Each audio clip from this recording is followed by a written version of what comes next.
Hello everyone, welcome और welcome back. तो Germany के न्यू एम्बेसडर टू इंडिया जो कि है फिलिप एक्करमैन, उन्होंने एक स्टेटमेंट दी है कि चाइना का जो क्लेम है अरुणाचल प्रदेश पे वो आउटरेजियस है। तो आइए इस न्यूज़ को डिटेल में डिस्कस करते हैं। फिलिप एक्करमैन ने अपने फर्स्ट मीडिया इंटरेक्शन में बोला कि जो क्लेम्स है अरुणाचल प्रदेश पर चाइना का वो आउटरेजियस है, क्योंकि Arunachal Pradesh is an integral part of India.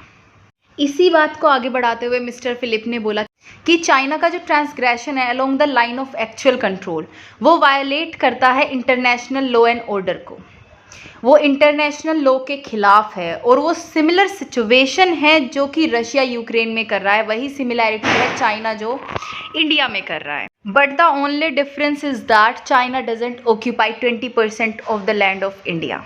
तो ये बात उन्होंने बोली। अब क्वेश्चन ये उठता है कि जर्मनी को आपने ज़्यादा वॉर्स में एंगेज होते हुए कभी नहीं देखा होगा। Germany is considered to be one of the best government of the world, क्योंकि ये लोग एजुकेशन पे ज़्यादा फोकस रखते हैं, हेल्थ सेक्टर पे ज़्यादा फोकस रखते हैं।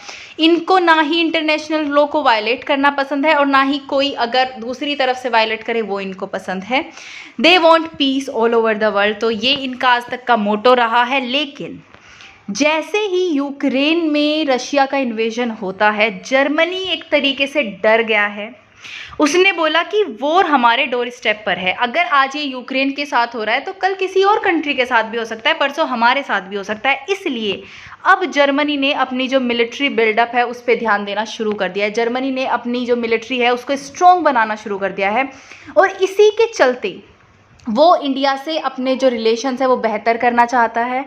और इंडिया को बेसिकली, जैसे मैंने कल की वीडियो में भी बोला था, कि यूएस से भी चाहता है कि इंडिया उनकी साइड में रहे, क्योंकि जो फ्यूचर की स्ट्रैटेजीज़ है उसमें इंडिया बहुत इंपॉर्टेंट रोल प्ले करेगा अगेंस्ट चाइना एंड रशिया। ठीक है, अब इसी के चलते जर्मनी ने बोला है कि हमें जो अपना मिलिट्री प्रेजेंस है वो इंडो पैसिफिक में हम बढ़ाएंगे। अब जैसा कि सभी कंट्रीज़ कर रही हैं और बेसिकली चाइना को काउंटर करने के लिए सब करा जाता है, क्योंकि चाइना ही एक्सपेंड करने की कोशिश करता है इंडो पैसिफिक में।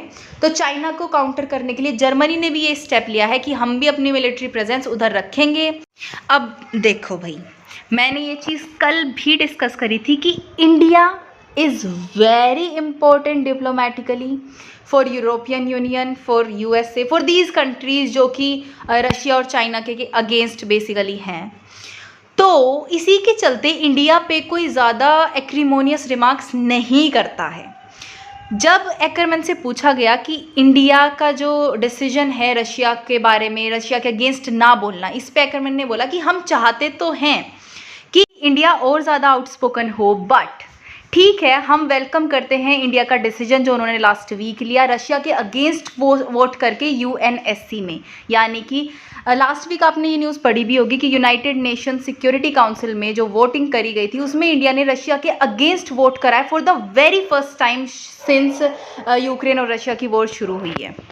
और इंडिया के साथ अपने टाइज और ज़्यादा स्ट्रॉन्ग करने के लिए जर्मनी ने बोला है कि हम इंडिया के साथ अपनी जो मिलिट्री ड्रिल्स है वो अब से होल्ड करा करेंगे। आपने पास्ट में देखा होगा जर्मनी के साथ हमारी कोई एक्सरसाइजेज नहीं होती, हमारी बाकी कंट्रीज़ के साथ होती है, बट जर्मनी के साथ it will be the very first time that we will hold a military drill. Okay, so I hope आपको आइडिया हो गया होगा कि कैसे ये कंट्रीज़ इंडिया की इम्पोर्टेंस को समझ रहे हैं कि आगे आने वाले टाइम में चाइना और रशिया को काउंटर करने के लिए इंडिया का रोल काफ़ी इंपॉर्टेंट है और उसी के चलते ये सब एक्शंस लिए जा रहे हैं by different countries. So this was the video for you guys. I hope you loved it. If you did, please give it a thumbs up and subscribe to my channel and I will see you in the next video. Till then stay happy, healthy and bye.